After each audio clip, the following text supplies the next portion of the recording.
We are leading from the place beyond where we've been before. We're leading on the place where the old playbooks, the old systems, are cracking underneath us.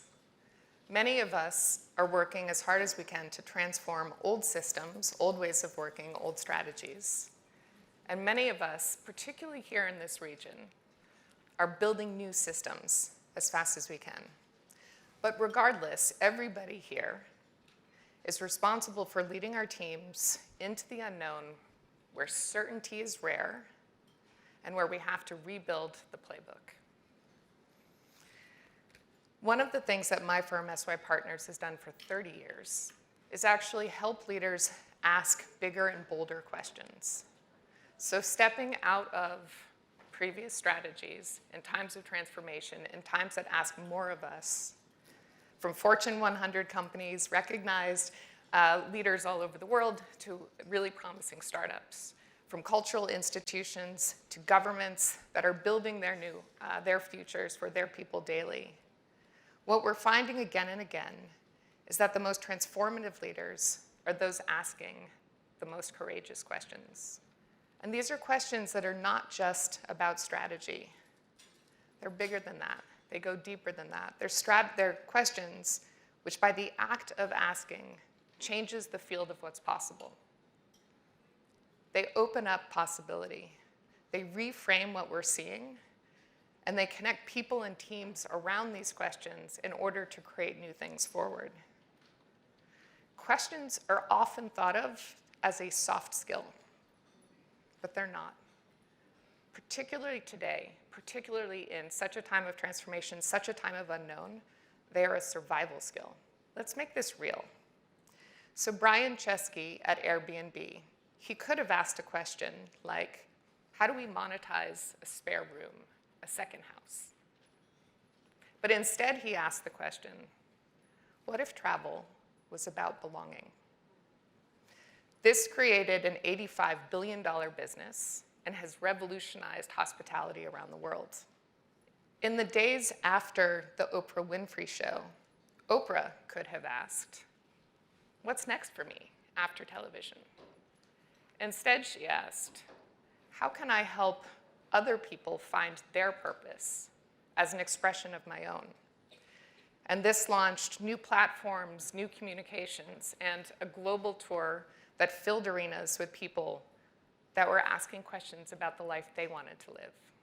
Working with Sephora, they could have asked, how do we sell more makeup globally? But instead the question became, how can we help people around the world define beauty for themselves? So instead of chasing a universal standard of beauty, people were able to create theirs. When Albert Bourla became the CEO of Pfizer, he came in with a growth mandate. He could have asked the question, how do we scale our most profitable products?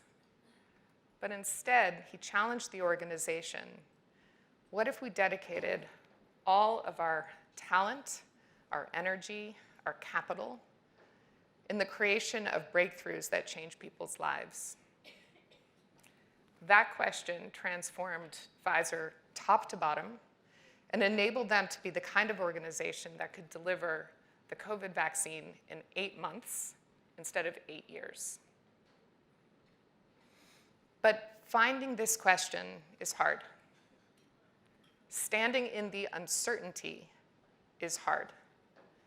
We have been trained as leaders to find the direction, point our people at it, and run as fast as possible. And so this requires self-reflection. It requires knowing your own purpose, the purpose of your organization, what you stand for, what it stands for, what your people stand for. And it requires leading through that unknown, bringing people in the exploration of the question, not just the formation of the answer. And we are all of us here, we're on deadline. We're responsible for delivering right now results. The clock doesn't stop for us to do this. So this is not about asking questions to slow down. This is using the power of questions to lead through. But we're seeing the power of questions and the essentialness of questions, not just in the setting of vision, the setting of strategy, and the creation of culture. This is even more important in a future that is being co-created with AI. In our work with the Data and Trust Alliance and working with CEOs and chief technology officers all around the world, we're all seeing the same thing. Best practices go stale very quickly in the world of AI. The shelf life is very short. And so, yes, standards are really important. Codification is important. Coming together around those is important. But we're seeing the emergence of tools that are built entirely around questions to help leaders make decisions about AI, how and when to use it, how to implement, what adoption looks like, how is it changing their organizations. Using questions, not answers, to lead through an operating environment that is changing daily. So I'm going to leave you with my question, the question that I use and that guides me as I lead SYPartners. My question is, what if the performance of organizations, my organization, your organization, countries, what if the performance of organizations was a direct relationship, a direct function of the humanity within them? When you step into that question, you design strategy differently, you design companies differently, you think about culture very differently. So that's the one I'm in relentless pursuit of. And I'm holding the space with my team and with my clients. Say what becomes possible when we design for both performance and humanity. So I'll leave you with this. What is your question? What is the question that's bubbling up inside of you? What's the question that perhaps is already animating how you are leading your teams today?